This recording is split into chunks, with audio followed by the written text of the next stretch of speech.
भारत के education system में दो कमी है, ना एजुकेशन है ना सिस्टम है। सरकारी स्कूल की बात करें, वहाँ इंफ्रास्ट्रक्चर नहीं है, ढंग के टीचर नहीं है, क्वालिटी की एजुकेशन नहीं है। और प्राइवेट स्कूल की अगर बात करें तो उनकी फीस और नखरे इतने ज्यादा है कि आम आदमी की औकात नहीं है। और जैसे तैसे ऐसे सिस्टम से कोई पढ़ भी ले तो भाई फिर नौकरी भी नहीं है, क्योंकि स्कूल और कॉलेज से एजुकेशन सिस्टम कम, बिजनेस के अड्डे ज्यादा है जिनके लिए स्टूडेंट सिर्फ एक कस्टमर है। स्कूल कॉलेज वो जगह नहीं है जहाँ पे एक शिक्षा का मंदिर हो और जहाँ पे एक स्टूडेंट को स्किल और नॉलेज दी जाए। ये तो वो अड्डा है जहाँ पे कॉर्पोरेट के लिए क्लर्क और इस लेवल के व्यक्ति तैयार करके भेजे जाते हैं।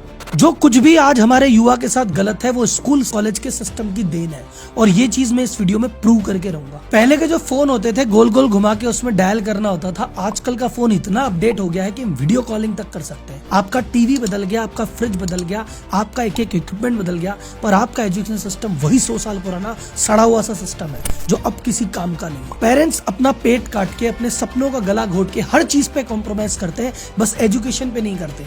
एजुकेशन के लिए कोई गहने गिरवी रख रहा है, कोई जमीन बेच रहा है इस उम्मीद में कि मेरे बेटे की लाइफ सेट हो जाएगी, करियर बन जाएगा। लेकिन इतना कुछ करने के बाद भी नौकरी मिलती नहीं है, और मिल भी जाए तो ऐसी नौकरी कि पूरा मूल तो छोड़ो, ब्याज भी नहीं चुक सकता। तो आखिर ऐसा क्या गलत है इस एजुकेशन सिस्टम में, और है तो इसके लिए जिम्मेदार कौन है? गवर्नमेंट, पेरेंट्स, स्कूल, कॉलेज या स्टूडेंट खुद? हम एक एक करके सबकी भूमिका चेक करेंगे और सिर्फ समस्याओं का रोना नहीं रोएंगे, हम सॉल्यूशन की भी बात करेंगे कि आखिर वास्तव में सॉल्यूशन है क्या।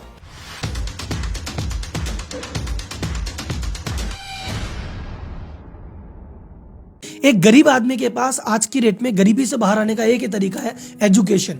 कि अगर मेरा बेटा पढ़ लिख गया, उसका करियर बन गया, लाइफ सेट हो गई, तो हम गरीबी रेखा से बाहर निकल जाएंगे, हम भी सेट हो जाएंगे। इस उम्मीद में बहुत पैसे खर्च करता है, बहुत मेहनत करता है, बहुत संघर्ष करता है, लेकिन ये एजुकेशन सिस्टम उसका करियर बनाने के बजाय बर्बाद कर देता है और लाइफ सेट नहीं होती। कई बार तो इसी फ्रस्ट्रेशन में वही स्टूडेंट अपनी लाइफ अंत कर लेता है। पर आखिर ऐसा होता क्यों है? जब इतने कॉलेज और इतनी स्कूल और इतनी पढ़ाई है तो बंदे की नौकरी क्यों नहीं लग रही? क्यों एसोचम कह रहा है कि 93% लोग नौकरी के लायक ही नहीं है, अनएम्प्लॉयड है या अंडर एम्प्लॉयड है।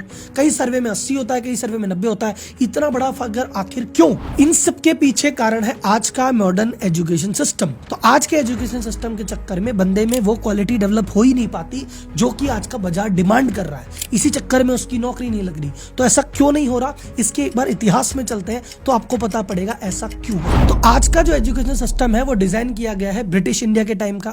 लॉर्ड मैकॉले ने इस सिस्टम को डिजाइन किया था। जब सिस्टम को डिजाइन किया था तो उस समय इनको काम करवाना था बहुत सारा, पर क्लर्क की कमी थी, जूनियर लेवल के लोगों की कमी थी, सीनियर लेवल के लोगों की कमी नहीं थी, क्योंकि सीनियर लेवल पे तो राज करना है वो तो ब्रिटिश खुद ही करेंगे। तो टॉप लेवल तो ब्रिटिशर्स के लिए रिजर्व था, नीचे लेवल के लिए आदमी चाहिए था। तो बोले यार इंडिया में तो लोग है नहीं हमारे काम के, तो बोले कोई बात नहीं, एक एजुकेशन पॉलिसी लाओ और इनको हमारे जैसा बनाओ। अब एजुकेशन सिस्टम का मतलब होता है किसी भी स्टूडेंट में एक चरित्र का विकास करना, उसे एक बढ़िया समझदार सभ्य नागरिक बनाना। लेकिन अंग्रेज ऐसा क्यों सोचेंगे कि भैया हमें अच्छा आदमी बनाना है? बोले हमें तो ऐसा आदमी बनाना जो हमारे काम का हो। तो बैठ के मैकॉले और उस जो टीम थी और उस समय के जो लोग थे कि भैया कैसे आदमी चाहिए बताओ। बोले सबसे पहले आदमी ऐसा चाहिए पंक्चुअल, टाइम से आए, टाइम से जाए, हर काम टाइम से चले, ऐसा एम्प्लॉय चाहिए। बोले ठीक है, डन। तो स्कूलों में आपके घंटी आई कि भैया सुबह घंटी है, टन टन टन टन टन, घंटी से आना है, घंटी से ही पीरियड लगेंगे, घंटी से ही लंच होगा, घंटी से ही वापस जाना है, ताकि हर बंदा घंटी से काम करने का आदी हो जाए। और ये जो पर्पस था, ये जो फैक्ट्री आई, फैक्ट्रियों में भी यही सिस्टम था। तो यही व्यक्ति जाके फैक्ट्री में जब मजदूर बनेंगे तो ये घंटी से इनका परिचय पुराना रहेगा। ये कारण था। दूसरा, बोले बताओ कैसा आज बच्चा चाहिए? बोले ऐसा बच्चा चाहिए जो ऑर्डर फॉलो करे, जो उसे कह दिया जाए बस आंख बंद करके फॉलो करे, अपना दिमाग नहीं लगाए। जैसे फैक्ट्री में अगर आके काम करेगा तो वहां पे एक पॉलिसी है सरकार की बनाई हुई, उसको फॉलो करे। अगर कोई सरकारी ऑफिस में काम करे तो वहां भी एक पॉलिसी का ध्यान रखे। तो भैया इसको रट्टेदार व्यक्ति बना दो। फिक्स स्कूल में फिक्स सिलेबस कर दिया कि भाई ये सिलेबस है, यही पढ़ना है, इसके कुछ आगे नहीं, इसके पीछे नहीं, जो इसमें लिख दिया फाइनल। अगर भारतीय बच्चे से पूछो कि भैया भारत में कितनी ऋतुएं होती है, तो बोलेगा 4। अरे भैया 6 होती है, लेकिन वो 4 ही बोलता है। क्यों? क्योंकि किताब में 4 लिखी है। अंग्रेजों ब्रिटिश में 4 होती, ब्रिटेन में 4 होती है, उन्होंने 4 लिख दी। अब तुमको 4 रटना पड़ेगा, 4 लिखना पड़ेगा। 6 लिख दिया तो नंबर कट जाएंगे तुम्हारे।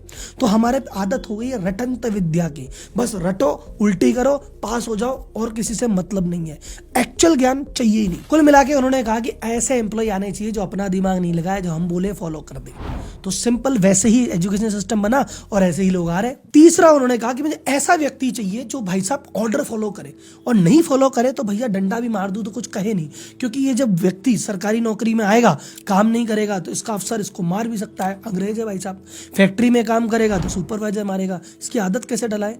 स्कूल में टीचर डाल दिया, बोले तेरा काम क्या है, जो सिलेबस का रट्टा है वो रट्टा लगवा, जो रट्टा नहीं लगाए ना मारो। हाथ की उंगली में पेंसिल फंसा के ऐसे दबा दो, लकड़ी से मारो, बाहर खड़ा करो, टेबल पे खड़ा करो, बेइज्जत कर दो। तो स्कूल बेसिकली टॉर्चर सेंटर ज्यादा हो गया था। फिर एक और चीज जो मेरे को स्कूल ने नहीं सिखाई, या लॉर्ड मैकॉले के सिस्टम में ऐसी थी कि भैया कल को ज्यादा इनमें लीडरशिप के गुण डेवलप मत कर देना। कल को ये लीडर बन गए, नेता बन गए, हमारे खिलाफ ये आंदोलन खड़ा कर देंगे। एक हमें स्ट्रॉन्ग पर्सनैलिटी नहीं, एक दब्बू पर्सनैलिटी चाहिए। जो ओरिजिनल आइडिया लाए वो आदमी नहीं चाहिए, जो कॉपी करे वो वाला आदमी चाहिए। और इसीलिए इनके आपस में कोलैबोरेशन नहीं होना चाहिए, दोस्ती नहीं होनी चाहिए। तो कंपटीशन का झगड़ा कि भैया 50 बच्चे हैं बट टॉप रैंक तो इसी की है, तो आदमी में आदत लगेगी जो बहुत ज्यादा इंटेलिजेंट था वो दूसरे की मदद नहीं करेगा, कहता इसकी मदद करूंगा तो मेरे बराबर आ जाएगा। आपने देखा ना बच्चे ऐसे छुपा छुपा के कॉपी करते हैं कि ये छुपा छुपा के कर लो। तो ये इंडिया में ये आ गया कि भाई जिसके पास टैलेंट है भाई छुपा छुपा की तरह काम कर ले, बांट मत देना, कोलैबोरेट मत कर लेना, एक दूसरे तेरे साथी को बढ़ा मत देना। ये अंदर ही अंदर आपके अंदर चीजें डेवलप करा दी। तो अगर आप वर्ल्ड में कहीं भी देखोगे तो चाइना में अगर किसी ने कुछ अच्छी चीज डेवलप कर ली तो वो पूरा ग्रुप बनाते हैं, एक दूसरे को सपोर्ट करते हैं, चलो सब आगे बढ़े। यूएस में होता है भैया, सिलिकॉन वैली में एक स्टार्टअप बन गया तो सब बाकी स्टार्टअप को हेल्प कर रहा है, एक इकोसिस्टम बना रहा है। यहाँ पे किसी ने कुछ अचीव कर लिया, चुपचाप लेना, किसी को बताना नहीं है।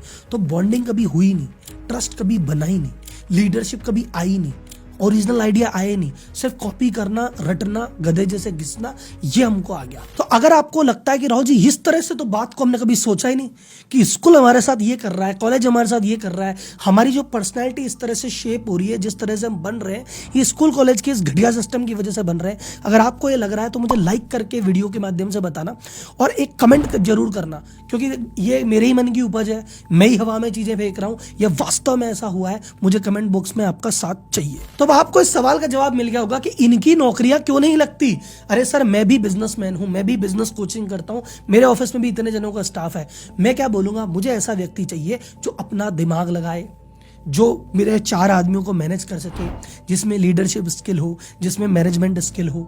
बट अगर एजुकेशन सिस्टम से ऐसा बंदा आया जो 4 आदमियों से काम करा ही नहीं सकता, वो तो बस खुद का काम कर लेता है, वही बहुत है, और वो कहता है मुझे जितना बताओगे उतना करूंगा। आप सभी बिजनेसमैन जितने भी वीडियो को सुन रहे हैं, आपको अपने एम्प्लॉय सबसे बड़ी दिक्कत क्या है कि सर जी मुंह से बताते हैं जब तो कर लेता है, बिना बोले अपने मन से कुछ करता ही नहीं है। सामने तो काम कर लेता है, पीठ पीछे तो करता ही नहीं है। ये अकेला तो काम कर सकता है, इसमें करवाने की कैपेबिलिटी नहीं है।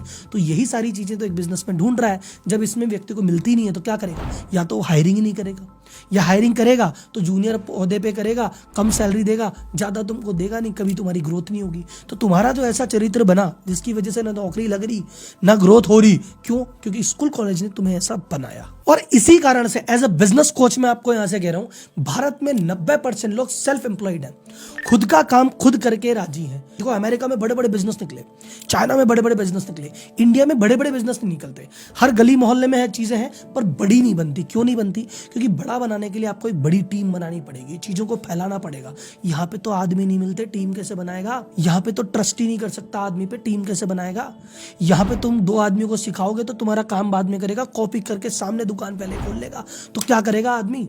तो लो ट्रस्ट सोसाइटी है, यहाँ कोई किसी की मदद नहीं कर रहा, कोई जो सपोर्ट नहीं कर रहा, बस कॉपी कर रहा है। तो आदमी क्या सोचता है, मेरा काम बस मैं कर लूं वही बहुत है। तो अगर किसी ने किराने की दुकान खोली, कहता है एक ही दुकान बहुत है, चाहूं तो 4 दुकान कर लूं, पर आदमी चाहिए, वो आदमी मुझे मिलते नहीं है, और आदमी को ढूंढूंगा, सिखाऊंगा तो कंपटीशन में खुद दुकान खोल लेंगे।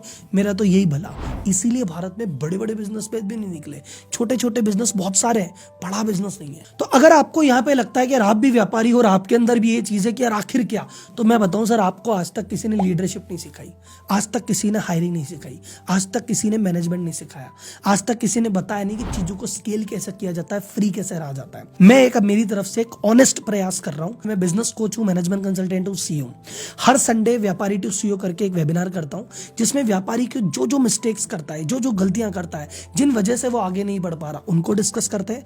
और इन चीज़ों में एक सीईओ कैसे बिजनेस बड़ा करता है, कैसे चीज़ों को नेक्स्ट लेवल लेके जाता है और कैसे एम्प्लॉय मैनेजमेंट करता है, ये सभी चीज़ें डिटेल में सिखाई जाती है। तो अगर आपको लगता है कि करंट एजुकेशन सिस्टम ने तो कुछ नहीं सिखाया और कुछ हटके कुछ अलग ऐसा सीखना चाहते हो जो अब तक नहीं सिखाया गया, तो मैं आपको इन्वाइट कर रहा हूँ इस संडे 10 से 2 डिस्क्रिप्शन में लिंक दिया है, आप रजिस्टर्ड कर सकते हैं और वहाँ पे आ सकते हैं। ये एक्सक्लूसिवली उन लोगों के लिए जो बिजनेस कर रहे हैं या बिजनेस करना चाहते हैं, बाकी सब लोग वीडियो में मेरे साथ आगे बढ़े। अब बात करते हैं कि राहुल जी इस एजुकेशन सिस्टम में और क्या क्या समस्या है, किन किन लेवल पे। तो मैं बोलूंगा पहली समस्या, जैसे मैंने कहा ना सिस्टम तो खराब है ही, एजुकेशन सिलेबस की बात करते हैं। इंडिया के सिलेबस में क्या है भाई साहब, भारत के स्कूल के सिलेबस में क्या है, ए स्क्वायर प्लस बी स्क्वायर का होल स्क्वायर क्या होगा साहब, मुझे चैट बॉक्स में टाइप करके बताओ किस किस ने अपनी जिंदगी में ए स्क्वायर बी स्क्वायर आगे जाके काम आया, किसको साइन थीटा बटे कॉस थीटा काम आया, किसको पाइथागोरस थ्योरम आगे जाके काम आई है। भाई साहब क्या कर रहे हो जीवन में, कम से कम ऐसी चीजें तो सिखा दो जो चीज हमको काम आती है। चेक कैसे भरें भाई साहब, खाता कैसे खुलाएं, क्रेडिट कार्ड लेना चाहिए कि नहीं लेना चाहिए, पैसे कैसे कमाएं, इन्वेस्ट कहाँ करें, इन्वेस्ट कहाँ ना करें, पैसा कैसे बनाया जाता है, कर्ज से कैसे दूर रहें, ये सारी चीजें जो वास्तव में काम आएगी वो तो सिखा रहे नहीं हो, फालतू की बातें सिखा रहे हो। और ये सारी लड़ाइयों के नाम 1600 में ये हुई, 1500 में ये हुई, इसका बेटा ये, इसका बेटा ये यहाँ मरा। अरे भैया गूगल से 1 मिनट में देख लेंगे, ऐसी चीजें क्यों रटवा रहे हो जो आउटडेटेड है। पढ़ाना है छोटा सा ब्रीफ में दे दो, थोड़ा सा कि हाँ ठीक है हिस्ट्री हमको पता होनी चाहिए, थोड़ी सी ब्रीफ में साइड में दे दो यार, क्यों रट्टा करवा रहे हो। हाथ जोड़ के निवेदन है भैया, प्रैक्टिकल नॉलेज दो जो काम आएगी। मुझे किताब में तुम सारी चीजें पढ़ाते हो, मैं रट्टा करके 100 नंबर ले आता हूँ, घर वालों की आंख का तारा होता हूँ, पर जब इंटरव्यू में टाइम टाइम फिस हो जाती है, क्योंकि इंटरव्यू में प्रैक्टिकल बात पूछेगा वो तो मुझे आती नहीं। इंटरव्यू में मैं कह दूं अरे भाई ऑफिस का काम मत कराओ, मेरे से तो पूछ लो तराइन का युद्ध कब हुआ था। अरे भाई युद्ध का छोड़, तू काम कर पहले। सेकेंड चीज जो इंडियन में एजुकेशन में गड़बड़ है, टीचर्स की क्वालिटी की बात करूं मैं। गवर्नमेंट टीचर पे अगर अपन बात करते हैं तो गवर्नमेंट में आपको पता भैया राम भरोसे मामला है, अखबार भरे पड़े हैं कि भैया गणित की परीक्षा में जिसके 0 से भी कम आए, माइनस में नंबर आए, उसको एक गणित का टीचर बना दिया। कई हमने स्टिंग देखे जहाँ पे टीचर्स प्रॉपर बोल ही नहीं पा रही, बट सरकार की पॉलिसी ऐसी है, कहीं पे कोई रिजर्वेशन की पॉलिसी है, कहीं पे कोई दूसरा कारण है, पता नहीं क्या कारण है, उनको टीचर बना दिया गया जो बिल्कुल कैपेबल नहीं है। वो कैसे शिक्षा को आगे लेके जाएंगे। अगर कुछ व्यक्ति हैं जो कैपेबल हैं, ऐसा 2-4 केस होंगे, लेकिन कई ऐसे व्यक्ति हैं जो कैपेबल है कि हम कुछ करना चाहते हैं, उनके लिए इंफ्रास्ट्रक्चर ही नहीं है, पोस्टिंग दे देते हैं शहर से इतने दूर कि भाई बंदे का जाने का मन नहीं करता, जाता है तो उसका दिन भर तो उसी में दम निकल जाता है। फिर वहां जाके देखेगा तो टाट पट्टी नहीं है, कहीं पे जगह नहीं है, कहीं पे छत नहीं है। भाई साहब बंदा पहले इंफ्रास्ट्रक्चर पे काम करे, पहले तुम्हारी घुघरी खिलाए, पहले मिड डे मील खिलाए, पहले दूध पिलाए या पहले पढ़ाए। उसके अलावा इन शिक्षकों को अगर कमी पड़ गई है सरकार को जनसंख्या मिलने, शिक्षक को भेज दो। एक काम करो, पोलियो की दवा पिलाने शिक्षक को भेज दो, अरे ये आपको इलेक्शन करवाना है शिक्षक को भेज दो। शिक्षक पढ़ाता कम है, ये काम ज्यादा करता है। अब ये तो थे सरकारी स्कूल जहां पे सरकार भूल चुकी है क्या करना है कैसे करना है। अब इसमें आते हैं प्राइवेट स्कूल। प्राइवेट स्कूल में एक चीज ध्यान रखना, प्राइवेट स्कूल शिक्षा का मंदिर अब नहीं रहे, ये हो गए हैं बिजनेस हाउसेस। और बिजनेस हाउस का सिंपल सा मतलब है ज्यादा कमाई कम खर्चा। तो कमाई का सोर्स क्या है, फीस। तो फीस तो भैया बढ़ाते रहो। और कॉस्टिंग क्या है, टीचर्स की फीस, तो वो काटते रहो। तो जिस स्कूल में फीस 2-2 लाख रुपए की फीस स्टूडेंट से ली जा रही है, वहां पे टीचर को रख लिया 15,000 में, 20,000 में। अब यार 15,000 20,000 में तुम्हें बढ़िया टीचर थोड़ी मिलेगा। टीचर को अच्छे पैसे दोगे तो टीचर अपनी इच्छा से बनेगा। भारत में जिस तरह से टीचर की सैलरी है और जिस तरह से टीचर को रेस्पेक्ट इस समय दी जा रही है, कोई टीचर बनना नहीं चाहता, वो तो मजबूरी में बनता है। अब ये जो फैक्ट्री चल रही है, फैक्ट्री मतलब बिजनेस हाउस, ये जो स्कूल कॉलेज के नाम पे जो स्कूल कॉलेज कहते हो, ये आजकल की डेट में बिजनेस के अड्डे है, फैक्ट्री है।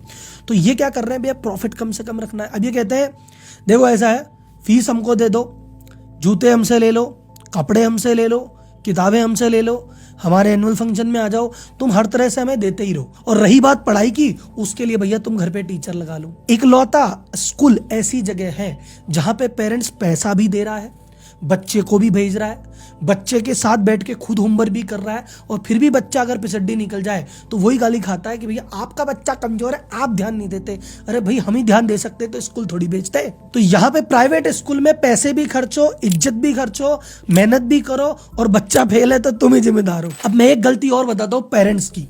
आप बोलोगे सर जी अभी तो पेरेंट्स को आपने विक्टिम बताया, पेरेंट्स की गलती क्या है? पेरेंट्स की गलती क्या है? हाथ जोड़ के बोल रहा हूँ सर, आप सारी चीजें देख रहे हो, आप बाजार में देख रहे हो क्या हालत हो रही है, सारे दुख भोग भी रहे हो, आंख बंद करके बैठे हो। क्यों भाई साहब? जब आपने देख लिया भैया अपने आसपास के लोग महंगे महंगे स्कूल में चले गए, महंगे महंगे कॉलेजों में भी चले गए, फिर भी नौकरी नहीं लग रही, दर बदर भटक रहे, फिर भी तुम इसी पैटर्न पे चले हुए आंख बंद करके। जो सपना मैं नहीं कर पाया मैं मेरे बेटे से करूंगा, मैं डॉक्टर बनना चाहता था पर मैं डॉक्टर नहीं बन पाया, इसको बेटे को बनाऊंगा। अरे भैया ये कौन सी लड़ाई है यार? शर्मा जी का बेटा बन गया डॉक्टर तो मेरा बेटा भी डॉक्टर बनना चाहिए। वर्मा जी की बेटी आईएएस की तैयारी करी तो बेटा तू भी कर ले। पहले क्या होते थे, लोग आपस में मुर्गे लड़ाते थे और मजे लेते थे। अब मुर्गे तो है नहीं, आपस में बच्चे लड़ा रहे हो कि मेरा बच्चा तेरे बच्चे से बढ़िया कैसे। खुद कंपटीशन में नहीं कर पाए, अब अपने बेटों का कंपटीशन करा रहे हो। ये कौन सी आदत है भाई? एक सवाल पूछते हैं, सर बताओ आजकल क्या चल रहा है, हमने बच्चे को वही करा दें। अरे भैया कोई फैशन है क्या कि आजकल फटी जीन्स पहन लिए तो वो पहन लेते हैं? आजकल कपड़े में क्या चल रहा है, आजकल टीवी में क्या चल रहा है? अरे भैया करियर है बच्चे का। आजकल डॉक्टर का सही चल रहा है, डॉक्टर करा दे। आजकल इंजीनियरिंग की बड़ी बातें चली, करा दे। मतलब भेड़ चाल में चल रहे हो। अगर एमबीए अच्छा चल रहा है तो सब एमबीए कराएंगे और फिर एमबीए की इतनी बीड़ी इकट्ठी कर लेंगे, फिर 15-15, 20-20 हजार में एमबीए ढोलेंगे।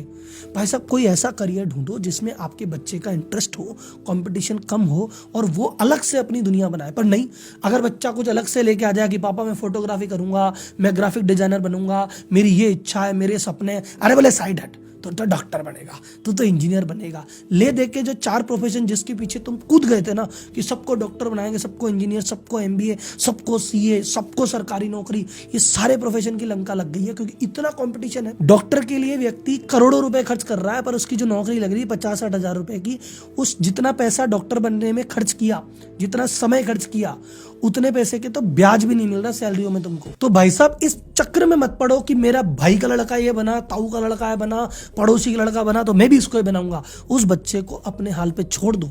उसको कहो कि बेटा तेरी जो इच्छा है, तेरा जो मन है, जो तुझे पसंद आता है उस डायरेक्शन में आगे बढ़ जा, उस जगह पैसे खर्च करेंगे। बच्चा कहते हैं एंटरप्रेन्योरशिप करूंगा, 10 लाख रुपए दो, नहीं देंगे। पढ़ने जाएगा 20 लाख लगा दोगे, 20 लाख का हाल जीरो हो जाएगा। वो 10 लाख रुपए से बिजनेस करता, कुछ तो कर लेता यार, अपने मन का तो कुछ करता। वो फेल हो रहा है, आपके चूज किए हुए प्रोफेशन में फेल हो रहा है, उसके कुछ चूज किए प्रोफेशन में फेल हो जाएगा। उसका मन ग्राफिक डिजाइनिंग का है, उसको करने दो, 2-3 लाख कोर्स के लगाएगा, हो सकता है उसमें फेल हो जाए पर कम से कम उसको तसल्ली रहेगी कि यार मैंने ट्राई किया, मैं फेल हो गया। आपके चुने हुए प्रोफेशन में क्यों फेल कराते हो? फिर वो जिंदगी की जंग हारता है। And last but not the least, student बोले सर हम क्या करें, देखो हम तो विक्टिम है, देखो हमारे स्कूल वाले, कॉलेज वाले, सरकार, पेरेंट्स सब हमारे पीछे पड़े, हम विक्टिम है। सर जी एक बात बताओ, तुम कुछ बाइक लेनी होती है तो जिद्दी भयंकर करते हो ना कि अरे मैं तो बाइक लूंगा, खाना नहीं खाते, कलेश करते हो, लेके मानते हो।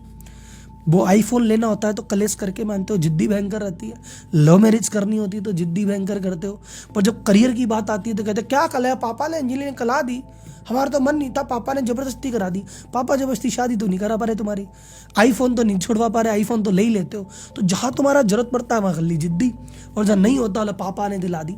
पापा को देखो ऐसा है, उन्होंने जैसी दुनिया देखी ना, उन्होंने देखा डॉक्टर्स अच्छा काम करते हैं तो आपको डॉक्टर बनाना चाहते हैं। उन्होंने अपने सर्किल में देखा कि इंजीनियरों ने बहुत जीवन में अच्छा किया है तो मैं इंजीनियर बनाना चाहते हैं। उनको एक्सपोजर नहीं है दुनिया का। आपने दुनिया देखी, आपने आसपास बड़े भैया लोगों को, आस पड़ोसी को जानते हैं कि यार इन्होंने ये चीज़ कर ली, इनका हुआ नहीं और मेरा इसमें इंटरेस्ट है, मुझे करने दो। अपने पिताजी को बार बार धीरे धीरे समझाओ, माता पिता को समझाओ, एक्सपोजर बताओ। जो तुम चीज़ करना चाहते हो उसका एक्सपोजर बताओ। जो चीज़ वो कराना चाहते हैं अगर उसमें तुम्हारा इंटरेस्ट नहीं है, खुल के बताओ, धीरे धीरे आगे पीछे समझेंगे। और अगर नहीं समझते हैं, जिद्दी करनी है तो इस चीज़ में जिद्दी करो, तुम्हारा करियर बचे, तुम्हारा करियर तो बनेगा, उनका पैसा तो बचेगा। उनकी जिद्दी के चक्कर में उनका पैसा, उनके सपने भी डुबा रहे हो, वो भी नाखुश है, तुम भी नाखुश हो। ये क्या जिंदगी है भाई? अब बात आती है कि सर जी सॉल्यूशन क्या होना चाहिए। सॉल्यूशन ऐसा है, एक तो मैं गवर्नमेंट भी लेक्चर देता हूँ कि गवर्नमेंट को ऐसा करना चाहिए, ऐसा करना चाहिए, मेरे कहने से तो करेगी नहीं। और तुम गवर्नमेंट के भरोसे कभी बैठना मत। फिर तुम बात करो स्कूल कैसा करना चाहिए, कॉलेज कैसा करना चाहिए, वो भी नहीं करेंगे। उनको जहां से कमाई आएगी, जहां से पैसा मिलेगा, वो सारे काम करेंगे। तो ना स्कूल सुधरे, ना कॉलेज सुधरे, ना सुधरे गवर्नमेंट। सुधरना है तो पेरेंट्स को, सुधरना है तो स्टूडेंट्स को। हालातों का रोना रो मत, सिस्टम ऐसा है, सिस्टम समय के साथ बदलेगा, ये तो ऐसा ही रहेगा। बदलने में 2 साल, 5 साल, 10 साल, 20 साल लग जाएंगे, तब तक तुम्हारी जिंदगी खत्म हो जाएगी। तुम क्या करो, इस सिस्टम को करो बाईपास। जितने भी सक्सेसफुल व्यक्ति हैं जिनका भी तुम नाम लेते हो ना कि यार काश ऐसा बनूं, काश ऐसा बनूं, इन्होंने एजुकेशन सिस्टम पे ध्यान नहीं दिया। अपनी जिंदगी खुद बनाइए। किताबी एजुकेशन को रखा है साइड में, प्रैक्टिकल पे दिया ध्यान। मैं ये नहीं कह रहा स्कूल छोड़ दो, कॉलेज छोड़ दो, पर स्कूल कॉलेज को उतना वेटेज मत दो दिमाग में जितना दे रखा है। स्कूल में 12वीं में बहुत बड़े नंबर ला के कुछ नहीं उखाड़ रहे, और कॉलेज में बहुत बड़ी डिग्री लेके कुछ नहीं कर रहे। तुम MBA की डिग्री ले आओ 98% की, तुम्हें आता नहीं ना, कोई 2 पैसे की नौकरी नहीं देगा। और बिना MBA तुम्हारे पास मैनेजमेंट स्किल है, तुम काम करा लेते हो, तुम्हारे पास आइडिया का सॉल्यूशन है, बिना डिग्री के मैं और मेरे जैसे बिजनेसमैन भर भर के तुम्हें देंगे। और मैं कहता हूं तुम्हें किसी के पास जॉब करने की जरूरत क्या है, तुम खुद का बिजनेस कर लो, खुद का सेटअप कर लो, खुद के स्किल पे ध्यान दो। तो कुल मिला के आपसे डिसाइड कर लो कि मैं वो चीज नहीं पढ़ रहा, या उस चीज में मेरा जान नहीं झोंक रहा जो मुझे नहीं समझ में आ रही, जिसमें मेरा मन नहीं है। जिसमें तुम्हारा मन हो, जिसमें तुम बेस्ट हो, उस चीज में ध्यान दो। अपना पूरा जीवन, अपना करियर, चाहे तुम डांस में बेस्ट हो, सिंगिंग में बेस्ट हो, तुमको यूट्यूब आता है, तुमको कंटेंट राइटिंग आती है, तुमको ग्राफिक डिजाइनिंग आती है, जिस चीज तुम बेस्ट हो, तुम तुम्हारा जान लगाओ। पेरेंट्स को समझाओ और पेरेंट्स को ये वीडियो दिखाओ। और आपसे रिक्वेस्ट है सर, आपका बच्चा, मार्केट में 4 प्रोफेशन नहीं है जिसके पीछे आप पागल हो रखे हो कि यार डॉक्टर, इंजीनियर, CA, MBA और ये सरकारी नौकरी होगी तो बच्चा सेट है। इसके अलावा भी 4000 प्रोफेशन है जहाँ पे आपका बच्चा सेट हो सकता है। उसको एक्सप्लोर करने दो, उसको उसकी दुनिया जीने दो, उसका अपना सपना जीने दो। आपके पैसे बचेंगे, आप खुश रहोगे, वो खुश रहेगा। कुल मिला के इस एजुकेशन सिस्टम वैसे नहीं बदलेगा। आप एजुकेशन सिस्टम भरोसे मत बैठो, आपको खुद को एजुकेट करना है। एजुकेशन चीज अलग होती है, विजडम चीज अलग होती है। कई बार क्या होता है, हमारी स्कूल एजुकेशन सिस्टम से इतने ज्यादा फ्रस्ट्रेटेड है कि स्कूल कॉलेज खत्म होने के बाद हम पढ़ना ही नहीं चाहते। मैं आपको बोलता हूं अपनी पढ़ाई और अपनी एजुकेशन जारी रखो खुद। तो मैं आज आपको एक हैशटैग देता हूं, हैशटैग सेल्फ एजुकेशन, कि हमें स्कूल कॉलेज के सिलेबस के भरोसे नहीं बैठना है, हमें खुद की पढ़ाई खुद करनी है। जो सीखना है, जो जानना है सीखो।